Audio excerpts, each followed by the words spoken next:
اگر انسان موحد نباشه این جمالش نزد الله عز وجل پذیرفته نمیشه. این جمالش. ببینید ابو طالب از رسول الله صلی الله علیه و سلم دفاع کرد، در پاروی رسول الله صلی الله علیه و سلم ایستاد شد، دفاع کرد، به حمایتش برخاست.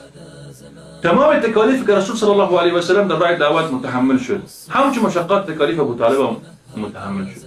با رسول الله صلی الله علیه و سلم در شیب بیرون شد، سالهای را در اونجا گذشتان، اما همه چیز همه زحمات را که متقبل در ایران متقبل شد، در راه دفاع از برادرزاده‌اش رسول الله صلی الله علیه و سلم، آیا برش مفید واقع شد؟ هرگز برش مفید واقع نشد. هنوز هم در جهنم است، هنوز هم در جهنم. حتی به خاطر رسول صلی الله علیه و سلم صرف عذابی که برای خواهد رسید، حدیث بخاری است، همین است کفش آتشین به پاش میشه که فرق سر جوش میخوره. بذات به این میکنه ببینن که کسی که متمسک به توحید نباشه، هر نسبی حسب که باشه، هر کاری که کنه در قد کارها هم مفید نیست، چرا کارها کلش مبتنی به چیست؟ مبتنی به توحید است.